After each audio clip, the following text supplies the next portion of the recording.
Hindi mo mapipigilan yung social media na magbomba sa'yo ng negativity. Tama? Whether you like it or not, it's just there. Hindi mo mapipigilan yung kapitbahay mo na nagbubunganga. Tama? Hindi mo mapipigilan yung nasa paligid mo na maghasik ng lagim. Tama? Yung galit nila na damay ka, hindi mo yan mapipigilan. Whether you like it or not, you live in a world where there's plenty of that.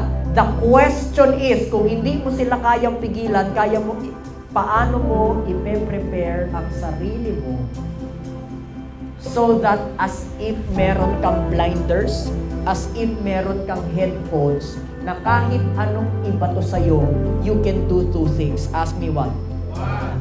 Number one, you can ignore all the negative things that can be thrown at you, which means hindi ka affected, hindi mo siya pepersonalin, and number two, you can reset.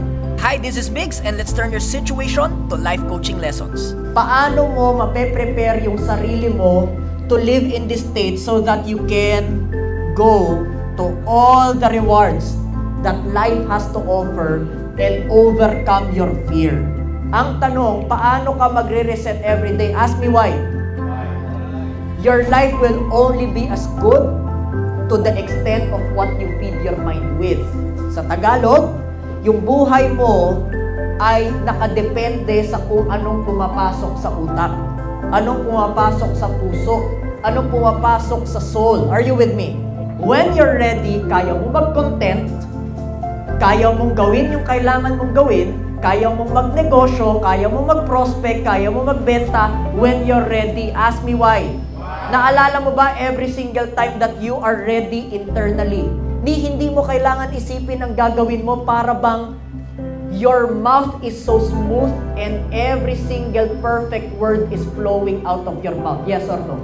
Yes. When you're not ready internally, iniisip mo yung bawat salitang lumalabas sa bibig mo and yet parang ang hirap ng buhay.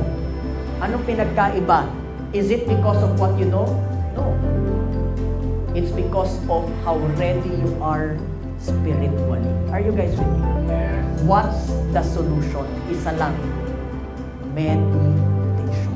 And katulad nung sinabi ko, meditation is not something that have to be weird. It's as simple as taking deep breaths. It's as simple as pausing. Pero, okay, sabi nga, no? You gotta do it in the morning. Sabi nga, meditate day and night. Ibig sabihin, pagkagising and before you sleep. Are you with me? Yes. Why is this important? Ask me why. Personally, no, in my business and with my people, right now, I currently have a total manpower of 65 people, 25 of which are employed, 40 of which are fiduciary, which means salespersons that are on commission basis. Okay? Now, these 65 people, I'm more concerned about their meditation than their strategy. Ask me why. Yung strategy ng pandemic, iba na sa strategy ngayon. Tama, mali? Yung strategy last year even, iba na sa strategy ngayon. Tama, mali? So I'm not really concerned about their strategy. Why? Because they can go onto their TikTok, they can go to their YouTube, find new strategies. Correct? I'm more concerned on their what? Meditation. Isa lang ang sure ako. Kapag pinabayaan nila yung meditation nila, yung buhay nila mapupuno ng takot, for sure hindi yan magpe-perform. Kapag pinabayaan yung meditation, yung buhay nila mapupuno ng duda, for sure hindi yan magpe-perform. Correct? Pag yung tao ko nagpuno ng worry, for sure hindi yan magpe-perform. Ask me why. Before we end, tanong ko sa inyo, kailan ba kayo pumapalpak? Kapag hindi nyo alam paano or kapag takot kayo? Honestly lang, correct? Minsan, di ba, hindi mo naman alam paano, pero nakatsamba ka pa, yung unang ginawa mo, yun pa yung tama, correct? Pero kapag takot ka, kahit alam mo yung dapat gawin, palpak ka most of the time. Yes or no? Yes. Here's the thing, ask me what? Kailan ka na bad trip? Kapag reactive ka or kapag hindi mo pinersonal yung mga bagay-bagay? Reactive. At kapag bad mood ka na, makakabenta ka pa? Di na. Here's the thing. Sino dito gusto mo na maraming benta? Taas mo kamay mo kung yan, no? Gusto mo maraming benta? Yes?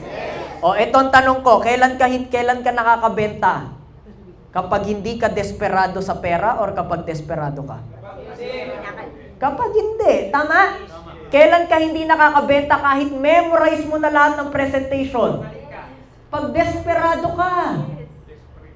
Bakit? Pagpunta mo pa lang 1 kilometer away pa yung prospect mo, nangangamoy na Piperahan ako nito. Tama mali?